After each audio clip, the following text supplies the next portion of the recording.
আল্লাহর ওলি আবার কি? তারা এসেছিলেন, ইসলাম প্রচার করেছেন, এখন তারা মারা গেছেন, নাউজুবিল্লাহ বলবেন না? বাস, আর দরকার কি? তারা এখন নতুন নতুন থিওরি বানাচ্ছে, নতুন নতুন সূত্র, নতুন নতুন বিষয়, নতুন নতুন কথা এখন ডেলিভারি দিচ্ছে। আল্লাহর আউলিয়াগণের অবদানকে ছোট করার জন্য, আল্লাহর আউলিয়াগণের অবদানকে খাটো করার জন্য, আল্লাহর আউলিয়াগণকে তাচ্ছিল্য করার জন্য তারা বলে কি না, মুসলমান হয়েছে মানুষ আরব বণিকদের মাধ্যমে। নাউজুবিল্লাহ বলবেন না? আমরা ভারত, বাংলাদেশ, পাকিস্তানের মানুষ যে মুসলমান হয়েছি, আমরা আল্লাহর আউলিয়াগণের মাধ্যমে নাকি মুসলমান হই নাই। তারা নতুন থিওরি বানিয়েছে। আরব বণিক, আরবের ব্যবসায়ী যারা নৌকা যুগে, জাহাজ যুগে যারা চট্টগ্রাম বন্দরে আসতেন, বোম্বের বন্দরে আসতেন, করাচির বন্দরে আসতেন, তাদের মাধ্যমে নাকি মানুষ মুসলমান হয়েছে। ভৈরববাসী, আপনাদের কাছে আমার একটা প্রশ্ন, আপনারা অনেক সময় ব্যবসা করার জন্য ঢাকা শহরে যান না? যান কি না? চট্টগ্রাম, সিলেট, বড় বড় শহরে যান না ব্যবসা করার জন্য? তো ব্যবসা করতে যখন যান তখন উদ্দেশ্য কি থাকে, ব্যবসা নাকি ইসলাম প্রচার? আপনার কথা জবাব দিবেন সবাই। ব্যবসা করতে ব্যবসায়ী যখন যায় তার উদ্দেশ্যটা কি থাকে? ব্যবসা করা, বাণিজ্য করা, হালাল পথে 2 টাকা কিভাবে আয় করা যায়। কিন্তু আল্লাহর আউলিয়াগণের সেই অবদানকে তাচ্ছিল্য করার জন্য, খাটো করার জন্য, আল্লাহর আউলিয়াগণকে স্বীকার না করার জন্য, তাদের মাধ্যমে যে মুসলমান হয়েছে এটা এখন তারা স্বীকার করতে চায় না, লজ্জা লাগে। তাদের লজ্জা লাগে। এখন শিক্ষিত হয়ে গেছে। কি হয়ে গেছে? তারা শিক্ষিত হয়ে গেছে। আল্লাহর আউলিয়াগণের মাজারে এই হয়, সেই হয়, নানান বাহানা, স্বীকার করতে চায় না তাদের মাধ্যমে যে মুসলমান হয়েছে।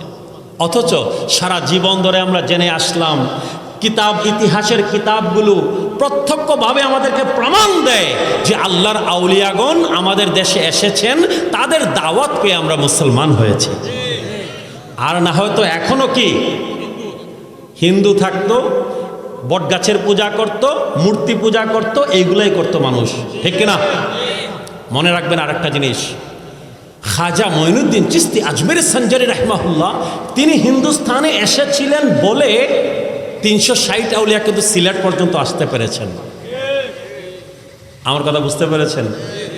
তিনি হিন্দুস্তানে এসেছেন, মোহাম্মদ ঘুরিকে দোয়া দিয়েছেন। কাকে? মোহাম্মদ ঘুরি, যিনি এর আগে কয়েকবার হিন্দুস্তান আক্রমণ করেছেন। ওই যে রাজা, নাম কি, পৃথ্বীরাজ, পৃথ্বীরাজের রাজ্যে কয়েকবার আক্রমণ করেছেন, কিন্তু তিনি পারেন নাই। খাজা মঈনুদ্দিন চিশতি আজমেরি সঞ্জারি রাহিমাহুল্লাহ যখন দোয়া করলেন মোহাম্মদ ঘুরির জন্য, তখন মোহাম্মদ ঘুরি পাল্টা আক্রমণ করলেন এবং পৃথ্বীরাজ চৌহানের রাজত্বকে তিনি ভেঙে চুরমার করে দিলেন। ভারত মুসলমানদের কি কন্ট্রোলে চলে আসলো। ভারত মুসলমানদের কন্ট্রোলে এসেছে বলেই 360 আউলিয়া, হযরত শাহজালাল মুজাররদ ইয়ামানি রাহিমাহুল্লাহ, সৈয়দ নাসিরউদ্দিন সিপাহ সালার রাহিমাহুল্লাহ, সৈয়দ আহমদ গাসুদারাজ রাহিমাহুল্লাহ সহ আল্লাহর আউলিয়াগণ যারা বাংলাদেশ পর্যন্ত এসেছেন, এই রাস্তা নিরাপদ হয়েছে খাজা মঈনুদ্দিন চিশতি আজমেরি সঞ্জারি রাহিমাহুল্লাহর বদৌলতে। তো সমগ্র ভারত, বাংলাদেশ, পাকিস্তানের মুসলমান খাজাজির কাছে কি ঋণী? আমরা ঈমান পেয়েছি, ইসলাম পেয়েছি, কুরআন পেয়েছি, আল্লাহর তাওহীদের পরিচয় পেয়েছি, নবীজির রিসালাতের পরিচয় পেয়েছি খাজা মঈনুদ্দিন চিশতি আজমেরি সঞ্জারি রাহিমাহুল্লাহর বদৌলতে। এইটা যে অস্বীকার করবে তার চাইতে বড় অকৃতজ্ঞ আর দুনিয়াতে কেউ নাই। আর নবী করিম সাল্লাল্লাহু আলাইহি ওয়াসাল্লাম বলছেন, মান লাম ইয়াশকুরিন নাস লাম ইয়াশকুরিল্লাহ। যে মানুষের কৃতজ্ঞতা আদায় করে না, সে আল্লাহর কৃতজ্ঞতাও আদায় করে না। আল্লাহর আউলিয়াগণের কৃতজ্ঞতা যদি কেউ আদায় না করে, সে আল্লাহর কৃতজ্ঞতাও সে আদায় করলো না। আরেকটা কথা আপনাদের উদ্দেশ্যে বলে যাচ্ছি, যেহেতু মিশরের আল আজহার বিশ্ববিদ্যালয়ে 4 বছর পড়েছি। কোথায়? মিশরের আল আজহার বিশ্ববিদ্যালয়, পৃথিবীর প্রাচীনতম বিশ্ববিদ্যালয়। এর চাইতে পুরাতন কোনো ইউনিভার্সিটি এখন পৃথিবীর বুকে নাই।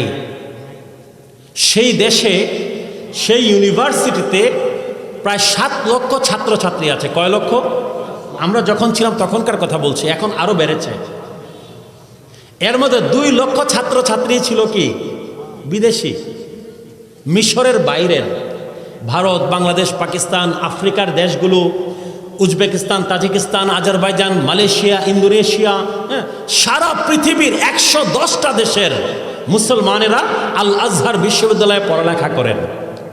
তো আমি 2004 সালে যখন মিশর যাই, যাওয়ার আগে আমি আমার শিক্ষিত আত্মীয় স্বজন সহ অনেকের কাছ থেকে শুনতাম যে পীর মুরিদি, তরিকত তাসাউফ, মিলাদুন্নবী উদযাপন, উরস ফাতেহা, এই সকল কিছু শুধুমাত্র ভারত, বাংলাদেশ, পাকিস্তানেই, আর কোথাও নাকি এইগুলা নাই। নাউজুবিল্লাহ বলবেন না? বলে সুন্নিয়ত, তরিকত তাসাউফ, আহলে সুন্নাত ওয়াল জামাতের আকীদা, ঈদে মিলাদুন্নবী সাল্লাল্লাহু আলাইহি ওয়াসাল্লাম উদযাপন, উরস ফাতেহা করা, এইগুলা শুধুমাত্র এই আমাদের দেশগুলোতে, বাইরের দেশে, আরব দেশে সেইগুলা নাই। পরে যখন আমি গেলাম মিশরে গিয়ে দেখলাম যে সৌদি আরব ছাড়া পৃথিবীর প্রতিটা দেশে আহলুস সুন্নাহ ওয়াল জামাতের আকীদার কাজ আছে। মিলাদুন্নবীও আছে, জুলুসও আছে, র্যালিও আছে, তরিকত তাসাউফও আছে, পীর মুরিদিও আছে, উরস ফাতেহাও আছে।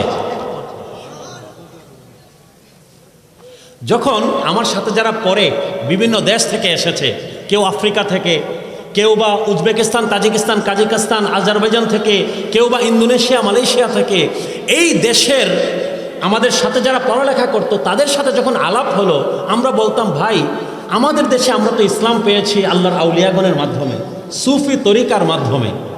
তোমাদের দেশে ইসলাম নিয়ে কে গিয়েছেন? তোমাদের দেশে ইসলাম নিয়ে কে গিয়েছেন? তো সেনেগালের নাম শুনেছেন না? কোথায় এটা? আফ্রিকাতে। যারা ফুটবল খেলা যারা দেখেন, সেনেগাল ফুটবল খেলায় খুব ভালো। নাইজেরিয়া, চাঁদ, মালি, সোমালিয়া, এরকম অনেক দেশ আছে। তাদেরকে যখন জিজ্ঞেস করি যে তোমাদের দেশে ইসলাম কিভাবে গেল, তারা বলে তিজানিয়া তরিকা নামে এক তরিকা আছে, ওই তরিকার আল্লাহর ওলিগণ আমাদের দেশে গিয়েছেন, কালিমার দাওয়াত দিয়েছেন, আমরা মুসলমান হয়েছে। কেউ বলেন কাদেরিয়া তরিকার বরপীর দস্তগীর রাহিমাহুল্লাহর কোন এক আওলাদ, তিনি গিয়েছেন আফ্রিকাতে, দিনের দাওয়াত দিয়েছেন, আমরা ইসলাম কবুল করেছি।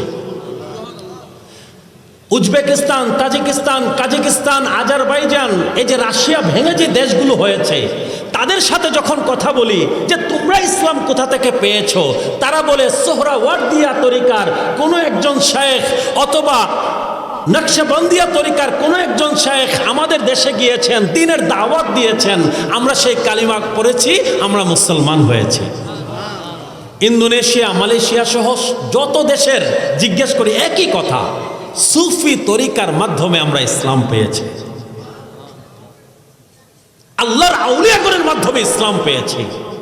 আর এখন আমাদের দেশে কিছু মানুষ, মুসলমান নামে কিছু মানুষ পয়দা হয়েছে, আল্লাহর আউলিয়াগণের অবদানকে তারা অস্বীকার করতে চায়, মানতে চায় না। নানান ভাবে ইনিয়ে বিনিয়ে আল্লাহর আউলিয়াগণের অবদানকে কি অস্বীকার করতে চায়। বলে ঠিক আছে, বুঝলাম আল্লাহর আউলিয়ারা আমাদেরকে মুসলমান বানিয়েছেন, শেষ পর্যন্ত মানলেও বলে আচ্ছা এত জিয়ারত টিয়ারতের কি দরকার? কি বলে এত জিয়ারতে যাওয়ার কি প্রয়োজন? মাজারের মধ্যে এই হয় সেই হয়, শরীয়ত গর্হিত কাজকর্ম হয়, যে মানুষগুলো যায় এই মানুষগুলো শিরক করে, বিদআত করে, এই নানান বাহানা। এক কথায় কি আল্লাহর আউলিয়াগণের জিয়ারতে তারা যাবে না। উদ্দেশ্য হলো এইটা, নানান বাহানা দেখায়। তো আমি তাদের উপর তাদের কাছে একটা প্রশ্ন রাখতে চাই, আপনি যদি কি কোন মানুষ কি করলো মাজারে গিয়ে, এইটার জন্য যদি আপনি আল্লাহর আউলিয়াগণের জিয়ারতে যদি না যেতে চান, যেটা একটা সুন্নত কাজ, ঠিক কিনা? জিয়ারত করা কি সুন্নত না? কবর জিয়ারত, মাজার জিয়ারত সুন্নত না? নবী করিম সাল্লাল্লাহু আলাইহি ওয়াসাল্লামের পবিত্র জীবনী পড়ে দেখেন, বুখারী শরীফের হাদিস দেখেন, নবী করিম সাল্লাল্লাহু আলাইহি ওয়াসাল্লাম উহুদের যুদ্ধে যারা শহীদ হয়েছেন তাদের জিয়ারতের জন্য নবী করিম সাল্লাল্লাহু আলাইহি ওয়াসাল্লাম বাহ্যিকভাবে পর্দা করার মাত্র 1 মাস আগে, কতদিন? নবীজি বাহ্যিকভাবে পর্দা করার 1 মাস আগে নবী করিম সাল্লাল্লাহু আলাইহি ওয়াসাল্লাম উহুদের যুদ্ধে যারা শহীদ হয়েছেন তাদের মাজার জিয়ারত করতে গিয়েছেন এবং সেখানে খুতবা দিয়েছেন, বক্তৃতা দিয়েছেন। তো জিয়ারত কি?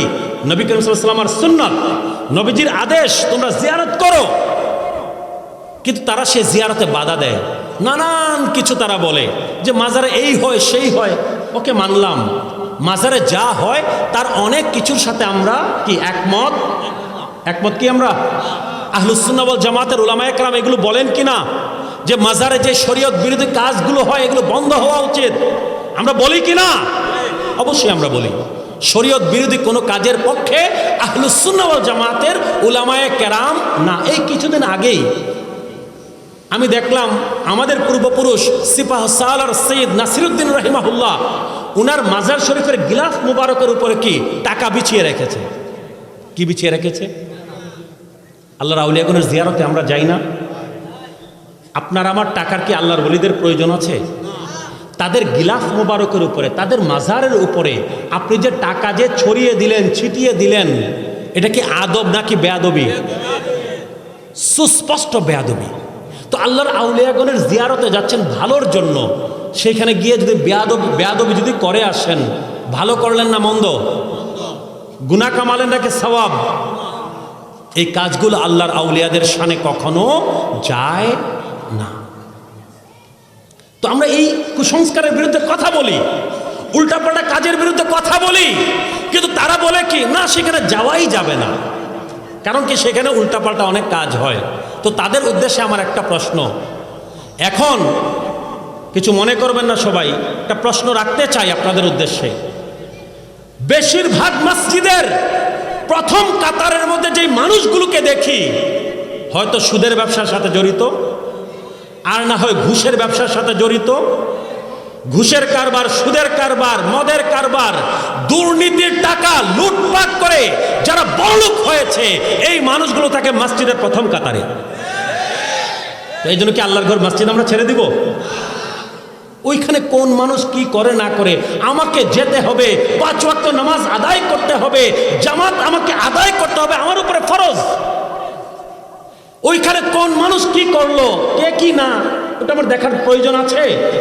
তো আল্লাহর আউলিয়াগণের দরবারে মূর্খ কিছু মানুষ শরীয়ত গর্হিত কোনো কাজ যদি করে, এর মানে এই নয় যে আপনি ফতোয়া দিবেন আল্লাহর আউলিয়াগণের মাজার জিয়ারতে যাওয়া যাবে না। এই ফতোয়া যদি দেন তাহলে দয়াল হাবিবীর নবীজির সুন্নতের বিরুদ্ধে আপনি সুস্পষ্ট অবস্থান নিচ্ছেন। নবীর সুন্নত হচ্ছে জিয়ারত করা, আর আপনি বলছেন জিয়ারত না করা। আপনাদের মাথার মধ্যে কিছু সমস্যা আছে, এবং এই সমস্যাগুলো কারা ঘটিয়েছে তা আমরা জানি। বিলিয়ন বিলিয়ন ডলার সৌদি আরব থেকে খরচ করা হয়েছে, পেট্রো ডলার। আপনাদের মাথায় এই জিনিসগুলো ঢুকানো হয়েছে আল্লাহর আউলিয়াগণ থেকে দূরে থাকার জন্য। এটা 1-2 দিনের বিষয় না, গত 30, 40, 50 বছরে বিলিয়ন বিলিয়ন ডলার খরচ করা হয়েছে। প্রত্যেক এলাকায় এলাকায় মানুষকে কি এজেন্ট বানানো হয়েছে, সেই এজেন্টরা কল কায়দা করে আপনার মাথার মধ্যে ঢুকিয়ে দিয়েছে আল্লাহর আউলিয়ার কাছে যাওয়ার প্রয়োজন নাই, নবীর সম্মান এত কিছু বলার প্রয়োজন নাই, মিলাদ কিয়ামের প্রয়োজন নাই, শবে বরাতের প্রয়োজন নাই, নাই নাই বলতে বলতে এখন আর কিছুই রাখছেন না। নাই নাই বলতে বলতে কি কিছুই আর রাখছেন না। যাক, প্রাসঙ্গিক একটা কথা বলি আপনাদেরকে। কিছুদিন আগে 31 রাত্রি গেছে না? ঢাকা শহর সম্পর্কে যারা জানেন তারা বলতে পারবেন, বছরে ইংরেজি বছরের শেষ দিন রাত 11:30 থেকে শুরু হয়েছিল আতশবাজি। কি শুরু হয়েছিল? আতশবাজি। রাত 11:30 থেকে আতশবাজি শুরু, ঠাস ঠুস আওয়াজে ঘুমানোর কোনো অবস্থা নাই। রাত 1টা পর্যন্ত এই আতশবাজি চলেছে। আগে তো দেখতাম 12টা বাজলে শুরু হতো, এখন আধা ঘন্টা আগেই শুরু হয়ে যায়। 2-3 বছর আগে আমি, আমার মেয়েটা গ্রামের বাড়িতে থাকে, সাধারণত বার্ষিক পরীক্ষা শেষ হলে গ্রামের বাড়িতে চলে যায়। আমার মেয়েটা ঢাকায় ছিল, 3-4 বছর আগের কথা, ঘুমিয়ে আছে।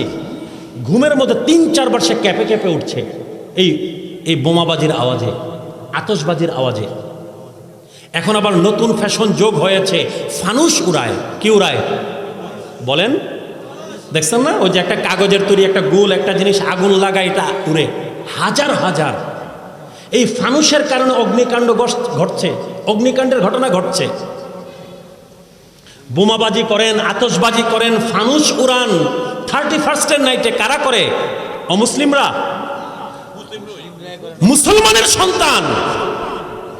আর 31st নাইটে, বছরের শেষ রাত্রিতে কত শত হাজার মুসলমান মেয়ে ইজ্জত হারাচ্ছে এক আল্লাহ জানেন। নিজের সম্ভ্রম বিলিয়ে দিয়ে আসছে। ডিজে পার্টি আর সেই পার্টির নাচ, ডিস্কো পার্টির নাচ, নাচের পর মদ, শরাব, নানান অপকর্মের মধ্যে কে যে কখন তার ইজ্জত বিলিয়ে দিয়ে আসছে কেউ জানে না। সব মুসলমানের সন্তান। তারপর আসেন আপনি যখন দুর্গা পূজা হয়, কালী পূজা হয়, বিভিন্ন ধরনের পূজা হয়, রথযাত্রা হয়, মঙ্গল শোভাযাত্রা, যারা অমুসলিম তারা করতে পারে, আমাদের কোনো অসুবিধা নাই, ঠিক কিনা? যে যার যার ধর্ম শান্তিপূর্ণভাবে পালন করবে, আমাদের কোনো অবজেকশন নাই। কিন্তু আপনি দেখবেন সেই সকল পূজা মণ্ডপে বেশিরভাগ থাকে মুসলমানের সন্তান। মুসলমানের সন্তানেরা, আপনার আমার সন্তান, আপনার আমার ছোট ভাই, আপনার আমার ছোট বোন, সেসব অনুষ্ঠানের মধ্যে কেন হচ্ছে? নিজেকে প্রশ্ন করেছেন কেন? ভ্যালেন্টাইন্স ডে এই যে কিছুদিন পরে আসছে, এটা কি মুসলমানের সংস্কৃতি? মুসলমানের সংস্কৃতি না। কিন্তু মুসলমানের সন্তানেরা কি এই সকল অপসংস্কৃতির মধ্যে নিজের গা ভাসিয়ে দিচ্ছে, নিজের ইজ্জত, আব্রু, মদ, জুয়া, ইয়াবা, ফ্যান্সি ডিল, কত কিছুর মধ্যে নিজেকে বিলিয়ে দিচ্ছে সেই দিন এবং রাত্রিগুলোতে। কেন হচ্ছে প্রশ্ন করেছেন? যদি ঠান্ডা মাথায় যদি অ্যানালাইসিস করেন, যদি গবেষণা করেন, আপনি পাবেন শবে বরাতের রাত্রিকে আমরা বেদাত বলে বাদ দিয়ে দিয়েছি। আমাদের যে উৎসবগুলো ছিল, আমাদের উৎসব, মুসলমানের উৎসব। মুসলমানের উৎসব কি? শবে বরাতের রাত্রিতে মা ও বোনেরা একটু রুটি বানান, একটু হালুয়া বানান, ঠিক না? ছোট বাচ্চারাদেরকে দিয়ে মা বাবারা কি সেটা পাশের ঘরে, আত্মীয় স্বজনের ঘরে হালুয়া রুটি দিয়ে পাঠান। একটা উৎসবের বিষয় না? আনন্দের বিষয় না? এটা কি ভালো কাজ না? মানুষকে খাবার খাওয়ানো। এই শবে বরাতকে আপনারা কি বিদাত ফতোয়া দিয়ে মুসলমানের জীবন থেকে বাদ দিয়ে দিচ্ছেন। শবে বরাতের রাত্রিতে এখন মসজিদগুলো বন্ধ থাকে। ঢাকা শহরে দেখেন, সারা বাংলাদেশের দিকে দেখেন, শবে মেরাজ, শবে বরাত, এই কিছুদিন পরেই শবে মেরাজের রাত্রি বলে শবে মেরাজ নাই। নাউজুবিল্লাহ বলবেন না? প্রাসঙ্গিক আপনাদেরকে বলছি, আল্লামা ইবনে হাজার আসকালানী রাহিমাহুল্লাহ, ইমাম বদরুদ্দিন আইনি রাহিমাহুল্লাহ, আল্লামা জালালউদ্দিন সুয়ুতী রাহিমাহুল্লাহ, এইরকম বড় বড় মুজতাহিদ ইমাম যাদের লক্ষ লক্ষ হাদিস সনদ মতন সহ মুখস্থ, ইমাম নববী রাহিমাহুল্লাহ, যাদের লক্ষ লক্ষ হাদিস কি সনদ মতন সহ মুখস্থ ছিল, তারা বলছেন তাদের কিতাবে যে 27শে রজবের রাত্রিতে দয়াল হাবিব নবীজির পবিত্র মেরাজ হয়েছিল। আর ওইদিকে সালাফি আহলে হাদিস মৌলবীগুলো পেটের মধ্যে বোমা মারলেও লক্ষ লক্ষ হাদিস দূরে থাক, 10টা হাদিস সনদ মতন সহ মুখস্থ বের হবে না। তারা বলে কি শবে মেরাজ বলতে কিচ্ছু নাই। এখন কি আপনার কথা মানবো নাকি বড় বড় ইমামগণ যাদের লক্ষ লক্ষ হাদিস সনদ মতন সহ মুখস্থ তাদের কথা মানবো? আপনি বলছেন শবে বরাত নাই, আর এত বড় বড় ইমামগণ বলছেন লাইলাতুন নিসফ মিন শাবান নামে একখানা পবিত্র রাত্রি আছে। শাবান মাসের মধ্যরাত্রি অতি বরকতময় রাত্রি তারা বলছেন, নবীর হাদিস থেকে রেফারেন্স দিচ্ছেন। এখন আপনার মতো মৌলবীর কথা মানবো নাকি আজকে থেকে 600 বছর, 700 বছর, 800 বছর কুরুনে সালাসার কাছাকাছি যারা সেই সকল ইমামগণের কথা মানবো? আমাদেরকে তাদের কথা মানতে হবে, আপনাদের কথা আমরা মানতে পারবো না। যা বলছিলাম, আমাদের যে উৎসবের রাত্রিগুলো, আমাদের যে উৎসবের দিনগুলো সবগুলোকে বিদাত ফতোয়া দিয়ে দিয়ে কি মাইনাস করে দিচ্ছেন।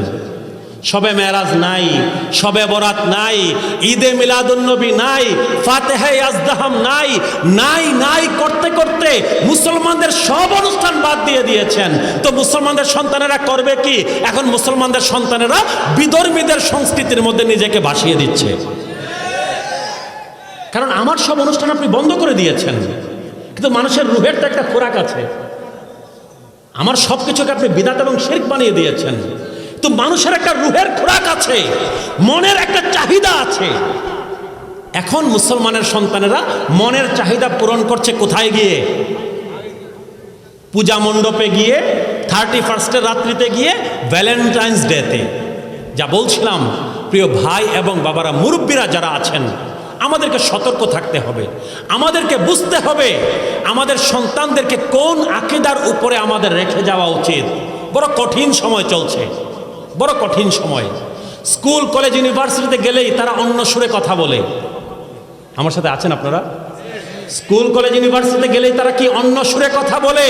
যুবকেরা, তরুণেরা, এখনই সময় আপনার সন্তানের মধ্যে দয়াল হাবিব নবীজির মোহাব্বত এবং ভালোবাসার সেই বৃক্ষটা এখনই রোপণ করেন। নবীর আহলে বায়াত, পাক পাঞ্জাতন, খুলাফায়ে রাশিদিন, সাহাবায়ে কেরাম, আজওয়াজে মুতাহহারা, আল্লাহর আউলিয়াগণের মোহাব্বত এখনই তাদের অন্তরে কি রোপণ করেন। আর না হয় বড় দেরি হয়ে যাবে। সন্তানদেরকে যদি হেদায়েতের উপরে রাখতে চান, সন্তানদেরকে হেদায়েতের উপরে রাখতে চাইলে রাস্তা একটা, আল্লাহর আউলিয়াগণের সোহবতে আমাদেরকে থাকতে হবে। কথা কি আমার? কথা আমার না, কথা কুরআন মাজিদের। আল্লাহ সুবহানাহু ওয়া তাআলা কুরআন মাজিদে সুস্পষ্টভাবে বলছেন, ইন্না রাহমাতাল্লাহি করিবুম মিনাল মুহসিনিন। সুবহানাল্লাহ বলবেন না? আল্লাহ সুবহানাহু ওয়া তাআলা বলছেন, নিশ্চয়ই আল্লাহর রহমত, আল্লাহর দয়া, আল্লাহর করুণা আল্লাহর মুহসিন বান্দাদের অতি নিকটে। সুবহানাল্লাহ। আল্লাহর মুহসিন বান্দা কারা? যারা নরমাল মুসলমান না, নরমাল মুমিন না, নরমাল মুমিন মুসলমানের চাইতে যারা একটু উপরে উঠে গেছেন, আল্লাহর আউলিয়াগণ, তারাই হচ্ছেন মুহসিন বান্দা। আর আল্লাহ বলছেন কি? আল্লাহর মুহসিন বান্দাদের কাছে আল্লাহর রহমত আছে। যদি আল্লাহর রহমত তোমরা পেতে চাও, আল্লাহর মুহসিন বান্দাদের কাছে, আল্লাহর আউলিয়াগণের কাছে তোমরা ছুটে যাও। বিনিময়ে কি পাবেন? সূরাতুল কাহাফ একটু পড়বেন, দীর্ঘ আলোচনা। সূরাতুল কাহাফ একটু পড়বেন। সেই 7 জন আল্লাহর ওলির সাথী হয়েছিল কিতমির নামে কুকুর। কি নামে বলেন? কি নামে কুকুর? কি নাম? কিতমির। সেই কিতমির কুকুর 7 জন আল্লাহর ওলির সাথী হয়েছিল। আচ্ছা, কুকুর পাক না না পাক আমাকে বলেন? কুকুর যদি কোনো পাত্রের মধ্যে যদি জিহ্বা দিয়ে চাটে, আপনাকে কি করতে হবে? শুধুমাত্র পানি দিয়ে ধুইলে হবে না, মাটি দিয়ে আগে লেপতে হবে, তারপর পানি দিয়ে ধুইতে হবে। কুকুরের লালাটা এতটা নাপাক, ঠিক কিনা? কুকুর নাপাক প্রাণী। আমাদের কাপড়ে যদি লাগে আমরা কি করি? ঘরে গিয়ে কাপড় বদলায় ফেলি, ঠিক না? কুকুর নাপাক প্রাণী। কিন্তু যেই কুকুর নাপাক প্রাণী, আল্লাহর আউলিয়াগণের সাথী হওয়ার কারণে সেই কুকুরকে আল্লাহ সুবহানাহু ওয়া তাআলা কুরআন মাজিদের আলোচনার বিষয় বানিয়ে দিয়েছেন। ওই 7 জন আল্লাহর ওলির সাথী হওয়ার কারণে আল্লাহ সুবহানাহু ওয়া তাআলা সেই কুকুরটাকে কি কুরআন মাজিদের আল্লাহর কালামের আলোচ্য বিষয় বানিয়ে দিয়েছেন। পড়েন কুরআন মাজিদ, সূরাতুল কাহাফ। আল্লাহ সুবহানাহু ওয়া তাআলা বর্ণনা করছেন সেইখানে, ওয়াকালবুহুম বাসিতুন যিরাআইহি বিল ওয়াসিদ। আল্লাহ সুবহানাহু ওয়া তাআলা বলছেন, সেই 7 জন আল্লাহর ওলি তো গুহার মধ্যে, সেই কাহাফের মধ্যে শুয়েছিলেন। আর আল্লাহ বলছেন তাদের কুকুর কি করছিল? কুরআন মাজিদের কথা, ওয়াকালবুহুম বাসিতুন যিরাআইহি বিল ওয়াসিদ। আল্লাহর ওলিগণ ভেতরে ঘুমিয়েছিলেন, কিন্তু তাদের কুকুরটা গুহার মুখের মধ্যে 2 পা সামনে দিয়ে সে শুয়েছিল। সুবহানাল্লাহ। আচ্ছা, কুকুর কেমনে শুয়েছিল, কেমনে শুয়েছিল না, এইটা কোরআনে আল্লাহ আলোচনা করেন। কোরআন কি আল্লাহর কালাম না? আল্লাহর কালামের চেয়ে পবিত্র আর কিছু হতে পারে? আল্লাহ সুবহানাহু ওয়া তাআলা সেই পবিত্র কালামে এসেছে কিতমির কুকুর কিভাবে গুহার সামনে কিভাবে শুয়েছিল। কুরআনের আলোচ্য বিষয় হয়ে গেছে কুকুর, নাপাক প্রাণী হিসেবে যাকে জানি। কারণটা কি? আল্লাহর ওলিদের সাথী হয়ে গিয়েছিল। কি হয়ে গিয়েছিল? আল্লাহর ওলিদের সাথী হয়ে গিয়েছিল। আচ্ছা, আপনি আমাকে বলেন, আপনি যদি কোথাও মেজবানে যান, দাওয়াত খাইতে যদি যান, আমাদের 40 হয় না, বিভিন্ন প্রোগ্রাম হয় না, যদি দাওয়াত খেতে যান, আপনারা 7 জন মানুষ গিয়েছেন, কথার কথা, সাথে আপনার বাড়ির কুকুরও চলে গেছে। ওই যার বাড়িতে মেজবানে গিয়েছেন সে আপনাকে জিজ্ঞেস করলো যে আপনারা কতজন এসেছেন, আপনি কি বলবেন? আমরা 7 জন, ঠিক না? নাকি আপনি বলবেন 7 জন কিন্তু আমাদের কুকুরটাকে নিয়ে 8 জন? বলবেন এই কথা? কুকুরকে কখনো জন বলবেন? কিন্তু আল্লাহ সুবহানাহু ওয়া তাআলা কোরআন মাজিদে কি বলছেন শুনেন এই কিতমির সম্পর্কে। যখন ইহুদি নাসারারা সেই আসহাবে কাহাফের সদস্য সংখ্যা কয়জন এই কথা নিয়ে নিজেদের মধ্যে যখন বিতর্ক শুরু করলো, ইহুদিরা এক কথা বলে, নাসারারা কি আরেক কথা বলে। কেউ বলে আসহাবে কাহাফের সদস্য সংখ্যা ছিলেন 3 জন, কেউ বলে 5 জন। ইহুদিরা বলে 3 জন, নাসারারা বলে 5 জন। আল্লাহ সুবহানাহু ওয়া তাআলা বলছেন দাঁড়াও আমি সমাধান দিচ্ছি। কুরআন মাজিদ আল্লাহ সুবহানাহু ওয়া তাআলা বলছেন সূরা কাহাফের মধ্যে, সায়াকুলুনা সালাসাতুর রাবিউহুম কালবুহুম। আল্লাহ বলছেন এক দল বলে, ইহুদির দল বলে যে আসহাবে কাহাফের সেই আল্লাহর ওলিদের সংখ্যা 3 জন, চতুর্থ জন ছিল তাদের কুকুর। আবার আল্লাহ সুবহানাহু ওয়া তাআলা বলছেন ওয়ায়াকুলুনা খামসাতুন সাদিসুহুম কালবুহুম। আর তাদের কেউ কেউ বলে যে না, আসহাবে কাহাফের আল্লাহর ওলিদের সংখ্যা ছিল 5 জন, সাদিসুহুম কালবুহুম, 6 নাম্বার ছিল তাদের কুকুর। রাজমাম বিল গায়ব। আল্লাহ বলছেন ইহুদি নাসারারা আসলে কোনো কিছুই জানে না, আমি আল্লাহর কাছ থেকে শুনে নাও আসহাবে কাহাফের কয়জন সদস্য ছিলেন। আল্লাহ সুবহানাহু ওয়া তাআলা বলছেন ওয়ায়াকুলুনা সাবআতু ওয়া সামিনুহুম কালবুহুম। আর বলা হয় আসহাবে কাহাফের সদস্যের সংখ্যা ছিল 7 জন, 8ম জন ছিল তাদের কুকুর। আপনি বলছেন যে না, আমি আমার ঘরের কুকুর যদি আমার সাথে যায় তাকে আমি জন হিসেবে কাউন্ট করব না, হিসাব করব না। আর আল্লাহ বলছেন আল্লাহর ওলিদের সাথী হওয়ার কারণে এই কুকুরও সেই 7 জনের সাথে 8ম জন হয়ে গেছে। তাফসীরের কিতাবের মধ্যে এসেছে এই আল্লাহর ওলিরা যখন কাল হাসরের দিনে যখন জান্নাতে যাবেন, সেই জান্নাতে তাদের পেছনে পেছনে কিতমির নামে সেই কুকুরও জান্নাতে প্রবেশ করবে। আল্লাহ সুবহানাহু ওয়া তাআলা সেই কুকুরকে এতটা সম্মান দিয়েছেন, মর্যাদা দিয়েছেন আল্লাহর ওলিদের সাথী হওয়ার কারণে। কিসের কারণে? আল্লাহর ওলিদের খেদমত করার কারণে, সাথী হওয়ার কারণে। নাপাক কুকুর যদি এতটা দামি হয়ে যায়, আপনি আমাদের আশরাফুল মাখলুকাত, আপনি আমি কি? আমরা মানুষ না? আশরাফুল মাখলুকাত। আল্লাহ সুবহানাহু ওয়া তাআলা বলছেন ওয়ালাকাদ কাররামনা বানি আদম, নিশ্চয়ই আমি আদম সন্তানকে বড় সম্মান দিয়েছি। আল্লাহ সুবহানাহু ওয়া তাআলা বলছেন মানুষকে আল্লাহ বড় সম্মান দিয়েছেন, মর্যাদাশীল করেছেন, আশরাফুল মাখলুকাত বানিয়েছেন, জ্ঞান দিয়েছেন, বুদ্ধি দিয়েছেন, বিবেক দিয়েছেন, আমরা কথা বলতে পারি, আমরা আশরাফুল মাখলুকাত। তো নাপাক প্রাণী, অবুঝ প্রাণী, অবলা প্রাণী সেই কুকুর যদি আল্লাহর ওলিদের সাথী হওয়ার কারণে এতটা যদি সম্মানিত হয়ে যায়, আপনি আমি মানুষ, আমরা যদি আল্লাহর ওলিদের সাথী যদি হতে পারি, তাদের খাদেম যদি হতে পারি, তাদের তরিকার মধ্যে যদি থাকতে পারি, তাদের সিলসিলাতে যদি থাকতে পারি, তাহলে আমরা কতটুকু সম্মানিত হব একবার চিন্তা করেন। আল্লাহর আউলিয়াগণের সাথী আমাদেরকে হতে হবে, তাদের খাদেম আমাদেরকে হতে হবে। কারণ কি? নবী রাসূল আর দুনিয়াতে আসবেন না, তো হেদায়েতের কাজ কি বন্ধ হয়ে যাবে? হেদায়েতের কাজ কে করবে? আমার মতো মূর্খ 2-4 কলম পড়েছে সে হেদায়েতের কাজ করবে? আরে আমাদের ইমান নিয়ে তো টানাটানি শুরু হয়ে যায়। হাদিয়া যদি 2-4 টাকা কম দেন আমাদের মুখ বেজার হয়ে যায়, ঠিক কিনা? হাদিয়া একটু যদি কম বেশি হয়ে যায় আমাদের মুখ বেজার হয়ে যায়, আমাদের দ্বারা কি হেদায়েত হবে? হেদায়েত তো করেছেন খাজা মঈনুদ্দিন চিশতি আজমিরি সঞ্জারি রাহিমাহুল্লাহ, হেদায়েত করেছেন গাউসুল আজম গাউসুস সাকলাইন ইমাম সাইয়্যিদুনা মুহিউদ্দিন আব্দুল কাদের জিলানী রাহিমাহুল্লাহ, হেদায়েত করেছেন 360 আউলিয়া, তারা হেদায়েত করেছেন, কোনো বিনিময় নেন নাই। উল্টা কি টাকা পয়সা অর্থ সম্পদ মা বাবা আত্মীয় স্বজন দেশ কেশ সকল কিছু ছেড়ে দিয়েছেন নবীর দ্বীনের জন্য। তারা কি কেউ কি বাংলাদেশি, পাকিস্তানি, ইন্ডিয়ান? সবাই আরব দেশ থেকে এসেছেন, পারস্য থেকে এসেছেন, নিজের সকল কিছু ছেড়ে দিয়েছেন নবীর দ্বীনকে মানুষের কাছে পৌঁছে দেওয়ার জন্য। তো তারা যদি আমাদের আদর্শ না হন, আমাদের আদর্শ কারা? আমাদেরকে তাদের ভালোবাসতে হবে, তাদেরকে ভালোবাসতে হবে, তাদেরকে মোহাব্বত করতে হবে, তাদের তরিকাতে আমাদেরকে থাকতে হবে।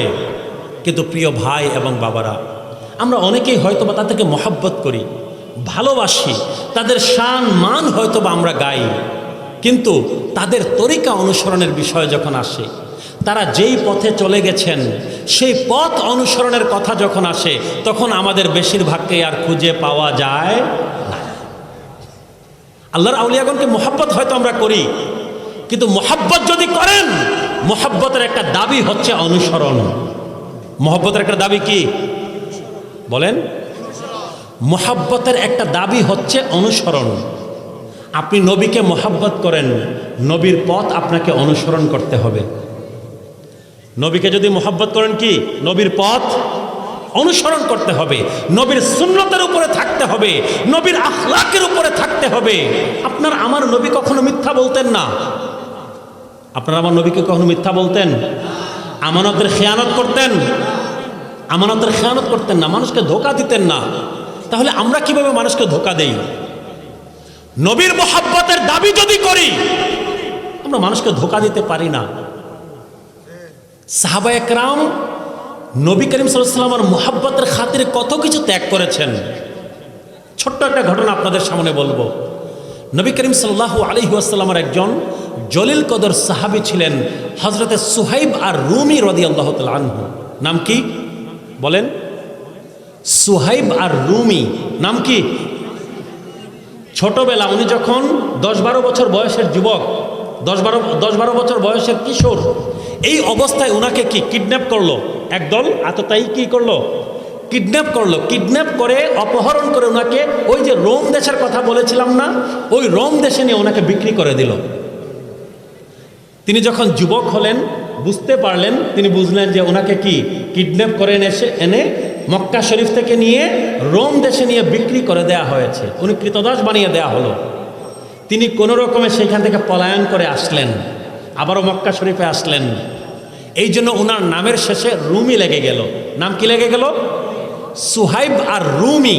রুম দেশ থেকে যিনি আবার ফিরত এসেছেন, মূলত মক্কি, মূলত মক্কা নগরীর, মূলত আরব, কিন্তু ওনাকে ছোটবেলা অপহরণ করে বিক্রি করে দেয়া হয়েছিল, কৃতদাস বানিয়ে দেয়া হয়েছিল। নবী করিম সাল্লাল্লাহু আলাইহি ওয়াসাল্লাম যখন দ্বীনের দাওয়াত দেয়া শুরু করলেন, কালিমার দাওয়াত যখন দেয়া শুরু করলেন, সুহাইব আর রুমি রাদিয়াল্লাহু তাআলা আনহু তখন টকবগে যুবক, আবারও যৌবনকালের কথা ফিরে আসলো, টকবগে যুবক। নবী করিম সাল্লাল্লাহু আলাইহি ওয়াসাল্লাম দ্বীনের দাওয়াত দিতে দেরি, সুহাইব আর রুমি রাদিয়াল্লাহু আনহু সেই দাওয়াত কবুল করতে দেরি হয় না। কালিমা পরে মুসলমান হয়ে গেল, প্রথম দিকের মুসলমান। মক্কা জীবনে নবী করিম সাল্লাল্লাহু আলাইহি ওয়াসাল্লাম যখন দাওয়াত দেয়া মাত্র শুরু করেছেন, সেই সময়ের মুসলমান তিনি। নবীর বড় জলিল কদর সাহাবী, অতি প্রিয় সাহাবী, মর্যাদাশীল সাহাবী। তো তিনি মক্কা শরীফে ফিরে এসে ব্যবসা শুরু করলেন।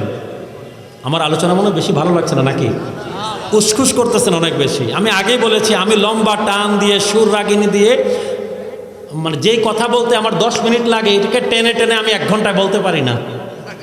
আমার কথা বলার থাকে অনেক বেশি, ইনফরমেশন অনেক বেশি, সময় খুবই কম। যে কথা আপনাদেরকে বলেছি এত সময়, এই কথা যদি সুর রাগিনী দিয়ে বলতাম তাহলে মোটামুটি 3-4 ঘন্টা হয়ে যেত, ঠিক না? তো আমার কথা বলার থাকে অনেক বেশি, কিন্তু সময়টা লিমিটেড। এই জন্য বলছি, সুহাইব আর রুমি রাদিয়াল্লাহু তাআলা আনহু মক্কা নগরীতে ফিরে এসে তিনি ব্যবসা শুরু করলেন। কি শুরু করলেন? ব্যবসা করে করে তিনি অনেক টাকার মালিক হয়ে গেলেন। তো এইদিকে আল্লাহ সুবহানাহু ওয়া তাআলা আদেশ দিয়ে দিয়েছেন ও আমার হাবিব, ও আমার কামলি ওয়ালা রাসূল, আপনি মদিনা শরীফে হিজরত করুন আপনার সকল সাহাবায়ে কেরামকে নিয়ে। মক্কা শরীফ থেকে নবী হিজরত করে মদিনা শরীফে চলে যাবেন। সকল সাহাবায়ে কেরাম অলরেডি চলে গিয়েছেন। হুজুর পুর নূর সাল্লাল্লাহু আলাইহি ওয়াসাল্লামা মাওলা আলী শেরে খুদাকে ওনার ঘরে, নবীজির ঘরের মধ্যে শুয়ে রেখে হযরতে আবু বকর সিদ্দিক রাদিয়াল্লাহু তাআলা আনহুকে নিয়ে, সিদ্দিক আকবর রাদিয়াল্লাহু তাআলা আনহুকে নিয়ে অলরেডি হিজরত করে ফেলেছেন।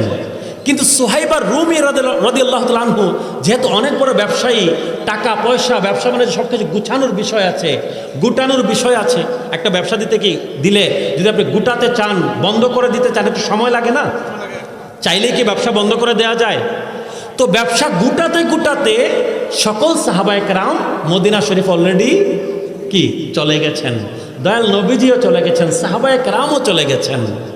সুহাইবা রুমি রাদিয়াল্লাহু তাআলা আনহু অবশেষে সকল ব্যবসা বাণিজ্য গুটিয়ে আনলেন, যা যা ছিল পণ্যদ্রব্য সব বিক্রি করে দিলেন। ওনার হাতে নগদ স্বর্ণ মুদ্রা, রৌপ্য মুদ্রা আসলো। কি আসলো? আমার সাথে বলেন। নগদ স্বর্ণ মুদ্রা, রৌপ্য মুদ্রা। আরবিতে বলে দিনার এবং দিরহাম। কি বলে? দিনার হচ্ছে স্বর্ণ মুদ্রা আর দিরহাম হচ্ছে রৌপ্য মুদ্রা। এখন আমাদের দেশে যে কাগজ, আমাদের হাতে যে কাগজের টাকা, এই কাগজের টাকা তখন কি ছিল না। মনে রাখবেন, এই কাগজের টাকা সব নষ্টের মূল। এই কাগজের টাকা কি নষ্টের মূল। ইসলামের মুদ্রা যদি বলেন সেটা হচ্ছে স্বর্ণ মুদ্রা এবং রৌপ্য মুদ্রা। যাক, এটা অন্য আলোচনা, আমি ওইদিকে যাচ্ছি না। তো স্বর্ণ মুদ্রা, রৌপ্য মুদ্রা সকল কিছু নিয়ে উটের মধ্যে বুঝাই করলেন সুহাইবা রুমি রাদিয়াল্লাহু তাআলা আনহু। মক্কা শরীফ থেকে মদিনা শরীফ যাবেন, উট বুঝাই করলেন। আবু জাহল, ওয়ালিদ ইবনে উতবা সকলেই কি তার বাহিনী নিয়ে এসে ওনার সামনে এসে দাঁড়ালো। দাঁড়িয়ে বলল, আবু জাহাল বলছে, হে সুহাইবা রুমি, এই মক্কা নগরীতে ব্যবসা করে তুমি টাকাওয়ালা হয়েছ, এই টাকা নিয়ে তোমাকে কখনোই মদিনায় যেতে দিব না। সুহাইবা রুমি রাহিমাহুল্লাহ বললেন, সুহাইবা রুমি রাদিয়াল্লাহু তাআলা আনহু বললেন যে আমার নবী বলেছেন আমাকে মক্কাতে যেতে হবে নবীর খেদমতে, দুনিয়ার কোনো শক্তি আমাকে আটকে রাখতে পারবে না। আবু জাহেল বলল, হে সুহাইবা রুমি, তোমাকে আমি বড় বেশি পছন্দ করি, তোমাকে আমি একটা শর্ত দিচ্ছি, তুমি মক্কা নগরীতেই থাকো, তুমি ইসলামের উপরেই থাকো, নামাজ রোজা সব করো, কিন্তু তুমি মক্কাতেই থাকো। টাকা পয়সাগুলো নিয়ে, এই স্বর্ণ মুদ্রা, রৌপ্য মুদ্রা নিয়ে তুমি মদিনাতে যাইও না। কারণ এত এত টাকা পয়সা যদি মক্কা থেকে সরে যায়, মক্কার অর্থনীতি দুর্বল হয়ে যাবে।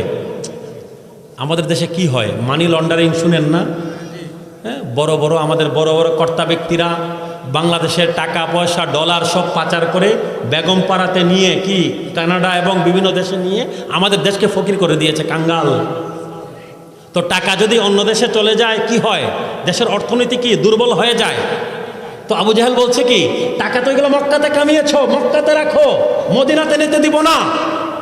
ওয়ালিদ ইবনে উতবা করলো কি, মাঝখানে অনেক বড় জাহেল ছিল ওয়ালিদ ইবনে উতবা, অনেক বড় জালিম, তলোয়ার বের করলো, বললো সুহাইবা রুমি, একদম দেহ থেকে গলা ফেলে দিব যদি খালি মদিনায় যাওয়ার নাম যদি নাও টাকাগুলো নিয়ে। সুহাইবা রুমি রাদিয়াল্লাহু তাআলা আনহু দেখলেন অবস্থা বেগতিক, বললেন, হে আবু জাহল, টাকা পয়সা সব রেখে দে, কিন্তু আমাকে আমার নবীর গোলামিতে যেতে দে। আমার নবী বলেছেন আমাকে যেতে হবে, দুনিয়ার কোনো শক্তি আমাকে আটকে রাখতে পারবে না। এই টাকা পয়সা, অর্থ সম্পদ, এই স্বর্ণ মুদ্রা, রৌপ্য মুদ্রা, দিনার দিরহাম, এইগুলো আমার নবীর গোলামির কাছে কোনো কিছু না। আমাকে নবীর খেদমতে যেতে হবে, নবী আদেশ করেছেন আমাকে হিজরত করতে হবে, আমাকে হিজরত করতে হবে, আমি আর মক্কা নগরীতে থাকতে পারি না। সব দিয়ে দিলেন, উট বুঝাই, স্বর্ণ মুদ্রা, রৌপ্য মুদ্রা সকল কিছু দিয়ে সুহাইবা রুমি রাদিয়াল্লাহু তাআলা আনহু মদিনা শরীফে গিয়ে দয়াল হাবিব নবীজির সামনে দাঁড়ালেন। সামনে দাঁড়াতে দেরি নবী করিম সাল্লাল্লাহু আলাইহি ওয়াসাল্লাম বললেন, ও সুহাইবা রুমি, লাকাদ রবিহাতিত তিজারা, তুমি যে বাণিজ্য করে এসেছো মক্কা নগরীতে, ওই বাণিজ্য বড় বেশি লাভজনক হয়েছে। সুবহানাল্লাহ, মুনাফা হয়েছে তোমার ব্যবসায়। আমি নবীর কথা মান্য করার জন্য তুমি তোমার টাকা পয়সা, অর্থ সম্পদ সারা জীবনের কামাই দিয়ে চলে এসেছো, এটা বড় লাভজনক ব্যবসা, কোনো কিছু বিফলে যাবে না। নবী করিম সাল্লাল্লাহু আলাইহি ওয়াসাল্লামের মহব্বতে সাহাবায়ে কেরাম নিজের অর্জিত সারা জীবনের সকল কিছু কি ত্যাগ করে দিয়েছেন। নবী বলেছেন নবীর জন্য ত্যাগ, এটা হচ্ছে ভালোবাসা, এটা হচ্ছে মহব্বত, এটা হচ্ছে সত্যিকারের মহব্বত। সত্যিকারের মহব্বত সকল সময় ত্যাগ চায়, কুরবানি চায়।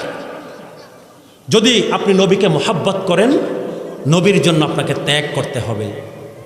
নবী কি ত্যাগ করতে চান? আপনাকে টাকা পয়সাও এত বেশি ত্যাগ করতে হবে না, বদ খাসিয়তগুলো ত্যাগ করতে হবে। কি ত্যাগ করতে হবে? আমার সাথে বলেন।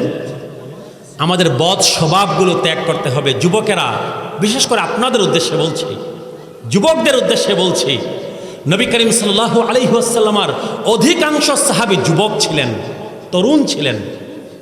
তাদের মাধ্যমে মক্কা নগরী পরিবর্তন হয়েছিল, তাদের মাধ্যমে মদিনা নগরী পরিবর্তন হয়েছিল, তাদের মাধ্যমেই মুসলমানেরা রোমান, বাইজান্টাইন এবং পারস্য সাম্রাজ্য প্রবল পরাক্রমশালী ছিল। তারা কি ছিল?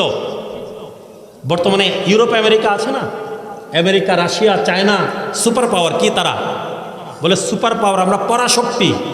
আমেরিকা যেটা বলে সেটাই আইন না এখন। রাশিয়া, চায়না তারা যেটা বলে সেটাই আইন, ঠিক কিনা? দুনিয়া শাসন করছে। তো সেই সময়ে রোমান এবং পার্সিয়ান দুইটা সাম্রাজ্য ছিল, আমেরিকা এবং রাশিয়ার মতো, তারাই পৃথিবী শাসন করত। কিন্তু হযরতে উমরে ফারুক রাদিয়াল্লাহু তাআলা আনহুর সময়ে এই তরুণ যুবক সাহাবায়ে কেরাম দয়াল হাবিব নবীজি পর্দা করার মাত্র 3 বছরের মধ্যে, কত বছর? মাত্র 3 বছরের মধ্যে এই তরুণ যুবক সাহাবায়ে কেরাম সেই রোমান এবং পার্সিয়ান সেই সাম্রাজ্যকে মাটির সাথে মিশিয়ে দিয়েছেন। কিসের বলে? কিসের বলে? ইমানের বলে। আল্লাহর প্রতি মহব্বত, আল্লাহর প্রতি ভালোবাসা, নবীর প্রতি মহব্বত, নবীর প্রতি ইশকে তারা ফানা ছিলেন। তাদের মধ্যে কুরআন ছিল, তাদের মধ্যে সুন্নাত ছিল, তাদের মধ্যে আদর্শ ছিল, তাদের মধ্যে নবীর ইত্তেবা ছিল, নবীর ইশক ছিল, নবীর ভালোবাসা ছিল। এই শক্তি, এই পাওয়ার আমাদের যুবকেরা আজকে ভুলে গেছে।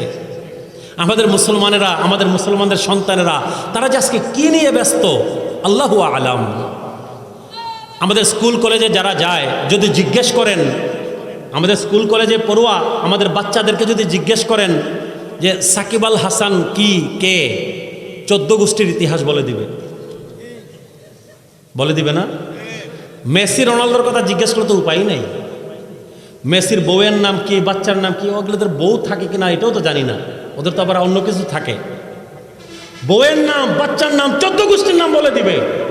আর্জেন্টিনা টিমে ফুটবলার কে আছে, হ্যাঁ, তারপর ব্রাজিল টিমে ফুটবলার কে আছে, সব মুখস্থ।